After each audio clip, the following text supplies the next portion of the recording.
From a teenager who invented his own spells while his classmates were still struggling to levitate a feather, to an ancient dark wizard so deranged he may have accidentally created Dementors, to a medieval sorcerer so far ahead of his time that wizards are still using his spells 1,000 years later. These are the 10 most powerful wizards in Harry Potter history. Number 10, Severus Snape. Number 10, and honestly, the hardest slot to fill on this entire list. Everyone above Snape was a lock. No debate. But this spot? This one required some actual thought. Because there's a difference between being an incredibly talented wizard and being powerful enough to leave a mark on wizarding history. Snape sits right on that line. Here's what makes him remarkable. The guy was essentially self-taught. While his classmates at Hogwarts were copying down what the textbooks told them, Snape was rewriting the textbooks. Literally. Under the pen name the Half-Blood Prince, he was inventing new spells and overhauling potion recipes before he'd even finished school. One of those inventions? Sectum Sempra, a curse that works like an invisible blade, capable of causing deep lacerations and internal hemorrhaging. A 16-year-old made that. He could duel, he could brew, he could create. But Snape's single most impressive skill, the thing that arguably places him above dozens of more celebrated wizards, was occlumency, the ability to shield your mind. Because Snape didn't just shield his mind from some random wizard. He shielded it from Lord Voldemort, widely considered the most powerful legilimens who ever lived, for years, while pretending to be a loyal Death Eater. That's not just skill. That's extraordinary psychological control under the most dangerous conditions imaginable. Oh, and he could fly without a broomstick. One of only 2 known wizards ever to achieve that. The other one is higher up on this list. Snape was 38 when he died. Whatever ceiling he had, he never came close to it. Number 9, Ekrizdis. Number 9. And this one's a name most casual Harry Potter fans have never heard. Ekrizdis, a dark wizard from what appears to be the medieval period. No known birth records, no lineage, no real origin story. Just a man who showed up on a remote island in the North Sea and decided to turn it into his own private torture chamber. He concealed the island with powerful enchantments, lured Muggle sailors there using dark magic, and then experimented on them. For fun.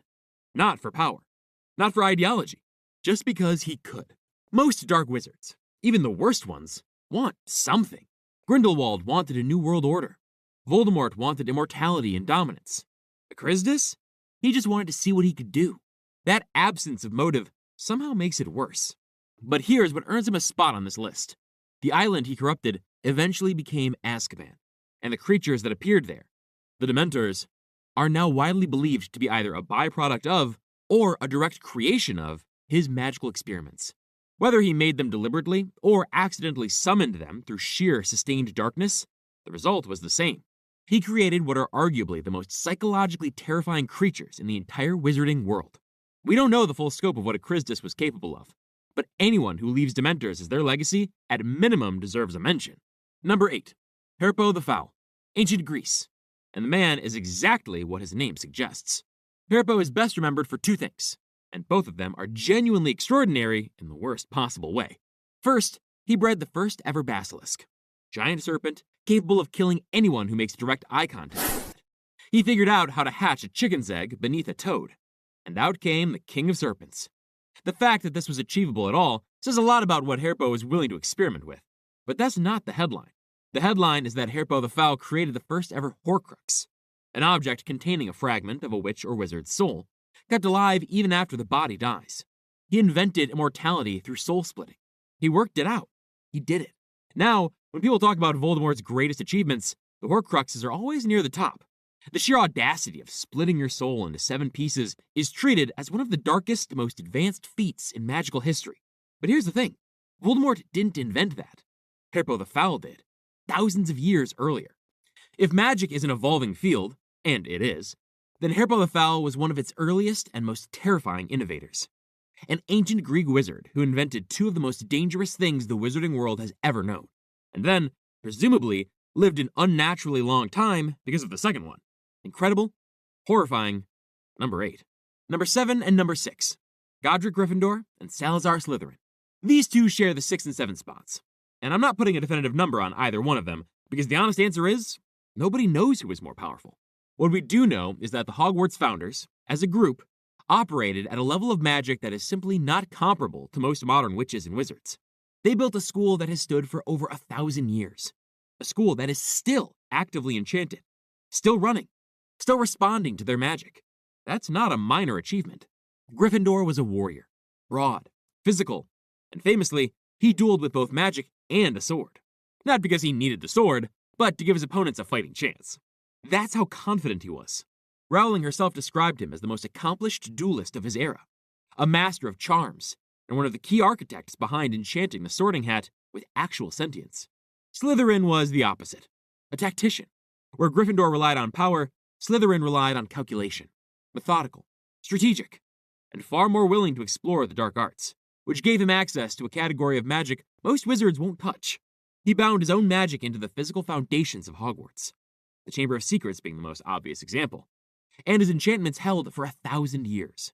Bold warrior versus shadowy mastermind. Both shaped the wizarding world more than almost anyone else who ever lived. They both deserve to be here. Number 5. The Peverell Brothers. Number 5. And this is the wildcard entry. The one you might push back on. The Peverell Brothers, Antioch, Cadmus, and Ignotus, are the 3 wizards from the Tale of the 3 Brothers. You know the story.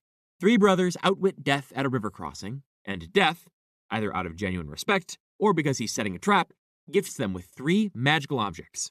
The Elder Wand, the Resurrection Stone, the Cloak of Invisibility. Together, the Deathly Hallows. Now, Dumbledore himself suggested that the most likely explanation isn't that Death made these objects, but that the brothers created them. 3 extraordinarily gifted wizards who are simply capable of crafting the 3 most powerful magical artifacts in existence. Think about what that means. The Elder Wand, a wand so powerful that its owner has won virtually every duel in recorded history. The Resurrection Stone, capable of pulling the dead back from beyond. The Cloak of Invisibility, one that works perfectly, permanently, and never degrades, unlike every other invisibility cloak ever made. One family built all 3. If that's true, and Dumbledore thought it was, then the Peverells weren't just talented wizards. They were operating in a category of magical craftsmanship that has never been replicated. Not once in the entire history that follows. The kicker? Whoever holds all 3 hollows is said to become Master of Death. Whether that's metaphorical or literal is up for debate. But either way, the people who made those objects clearly had access to something extraordinary. Number 4. Gellert Grindelwald. And before you question the placing, hear this out. Grindelwald's magical ability started announcing itself embarrassingly early. While studying at Durmstrang, a school already notorious for its tolerance of the dark arts, he was excelling so far beyond his peers that he became a problem. His curiosity had no ethical limits. His experimentation crossed lines the school wasn't willing to overlook, and he was eventually expelled. But expulsion didn't slow him down. He relocated. He met a young Albus Dumbledore in Godric's Hollow, 2 prodigies in the same place at the same time, each pushing the other further than they'd have gone alone. And then he got his hands on the Elder Wand, taken from wandmaker Grigorovich, the most powerful wand ever created, now in the hands of one of the most naturally gifted wizards alive. What followed was a dark magical career that terrorized the entire wizarding world for decades. His signature spell, Priori Diabolica, conjures a swirling ring of black enchanted fire that consumes everything it touches. But that was just the showpiece. Grindelwald was also a master of elemental magic, the unforgivable curses, transfiguration, and, remarkably, divination. He covered more magical ground than almost anyone in recorded history, and yet, Dumbledore beat him, without the Elder Wand. That fact alone tells you everything you need to know about how the top 3 of this list are structured. Number 3. Lord Voldemort. Number 3. And yes, I know what you're thinking. Voldemort at 3 feels wrong. A lot of people would put him at number 1. But stay with me. Tom Riddle arrived at Hogwarts already frightening. Before he ever touched a wand, he could move objects with his mind, communicate with and command animals, and cause harm to people who upset him. Raw, wandless magic, instinctive and precise, before a single lesson. From there, his trajectory was unlike anything Hogwarts had seen. By 16, he'd created his first Horcrux. Eventually, he'd split his soul into 8 fragments, an act of magical darkness so extreme that its effect on his physical form was visible. He mastered both occlumency and legilimency at an elite level. He could fly without a broomstick, one of only 2 wizards known to have done this, almost certainly teaching himself the technique from Snape. He invented new spells, including Morse Mordred. He mastered necromancy, raising and commanding the dead. He could possess living creatures. he completely mastered transfiguration. There is almost nothing Voldemort could not do. So why number 3? Because Dumbledore defeated Grindelwald without the Elder Wand. And Dumbledore described Voldemort as the most dangerous dark wizard of all time, not the most powerful wizard, full stop. That distinction matters. Power and raw magical scope, Voldemort's up there with anyone. But the list above him contains wizards who operated on a different scale entirely. In time, in legacy, and in what they built. Number 2, Albus Dumbledore. There's a quote from Examiner Griselda Marchbanks, the woman who oversaw his owls, who said that Albus Dumbledore did things with a wand that she had never seen before. And that was as a teenager. Dumbledore is what you get when you combine once-in-a-generation natural talent with decades of disciplined study across every possible branch of magic. Transfiguration Master, Charms Master, expert in elemental magic, occlumency expert, potions, alchemy. The list has no end. His duel against Voldemort in the Ministry Atrium is one of the most complete displays of magical skill in the entire series, conjuring a hydrokinetic spell mid-combat, shielding Harry, redirecting attacks, and never once appearing threatened.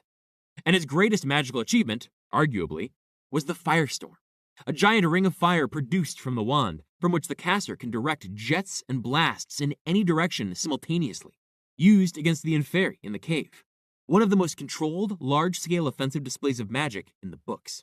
But the defining entry of Dumbledore's resume? He beat Grindelwald in single combat. Grindelwald with the Elder Wand, the most powerful wand ever made, amplifying an already terrifying wizard. And Dumbledore dismantled them anyway. There is genuinely no area of magic where Dumbledore is weak. He's not a jack of all trades, master of none. He's a jack of all trades, master of all. The only reason he's number 2 is because the man above him has been considered the greatest wizard who ever lived for about 1,000 years. Number 1, Merlin. Number 1, the only possible answer, Merlin, the Prince of Enchanters. The man whose name is synonymous with magic itself. Every Order of Merlin award, given to the greatest witches and wizards in history, is named after him. There isn't a single witch or wizard in the entire Harry Potter universe who doesn't know who Merlin was. Here's the detail that might surprise you. Merlin attended Hogwarts. He was one of its very first students. The school was founded around 993 AD, and Merlin is believed to have been among that earliest cohort. And when he arrived, he was sorted into Slytherin, which surprises people given that history remembers him as a figure of wisdom and goodness. But the sorting hat doesn't sort on morality. It sorts on character. And Merlin's character was defined by ambition, cunning, and an obsessive drive to reach the absolute peak of what magic could be. He was part of King Arthur's court. He developed spells in an era where magical knowledge was a fraction of what it would later become, operating without the benefit of centuries of accumulated wizarding scholarship, and still managed to create enchantments so fundamental, so structurally important, that wizards are still using them 1,000 years later. His magical abilities covered virtually every known branch of magic. Transfiguration, divination, potions, charms. But beyond the technical range, Merlin's legacy is in what he built, in how far he pushed a field that was still in its infancy. No wizard in history, not Dumbledore, not Voldemort, not Grindelwald, has cast a longer shadow. That's number 1. That's Merlin. If you want to stick around in the wizarding world, click this video right here. It's what if every other character raised Harry Potter? And I promise you, some of these outcomes are genuinely wild.